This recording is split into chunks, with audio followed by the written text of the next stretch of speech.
What was the scariest moment of your life? When asked this, many will stumble for an answer, desperately searching their mind for anything in their life that can be deemed as scary. However, answers can usually be split into two categories. For many, trivial incidents spring to mind. Their pet cat went missing for a week, or a spider fell on their head. While it is true that these incidents provide fear, it is only momentarily. Some people have more serious tales. Perhaps a car crash left them fighting for their life. Or maybe they were mugged. These encounters provide a much more powerful form of fear. One where survival is not certain, and strength or intelligence is needed to survive. While these are the two main categories of fear a normal person can experience, there is a third. The majority of people will never experience this kind of fear. It can only truly be felt in extreme circumstances. But what kind of situations can induce this third type of fear?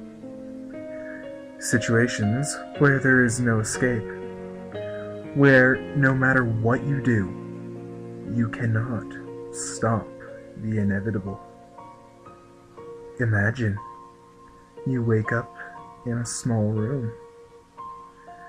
It's dark and cold, and the room appears to be devoid of any detail. In the dark, it is difficult to see, but you appear to be surrounded by gray walls. You attempt to stand, but realize that you can't. Something is preventing you from moving your legs. You try and move your hands, but they too have been secured. You sit there, confused and nervous, when a sliver of light appears in front of you. A door opens, and you are blinded by the light flooding into the room. A silhouette obscures some of the light, meaning that somebody is coming into the room. The rusty sound of a door swinging back to close tells you that wherever you are, it has been used for a long time. A dim light appears above you, and it becomes clear that the man has turned on a small light bulb. The light provides just enough light for you to see what is going on. You realize that the walls are not completely gray, and appear to have dark red patches covering them. The person was the most disturbing aspect, though. The immense height suggests it's a man, although it is impossible to tell. His face is obstructed by long, greasy black hair. A crude mask also covers his face, which looked like it was made of scrap materials and sewn together with haste. It is impossible to see his eyes, but through those small slits you know he is staring at you. As you stare at this bizarre creature, he pulls out a gun. It suddenly dawns upon you what is happening. This man is here to kill you, and he has done so before. The red splotches make sense to you now. Many people must have died before you. There is no reason or motive behind this.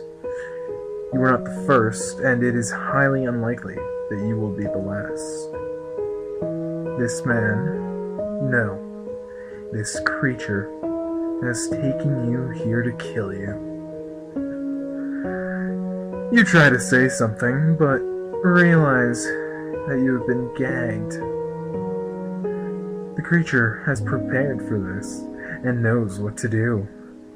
He has taken every measure to ensure that you die in this room. Your mind desperately searches for anything to do. Options are either too impractical or impossible.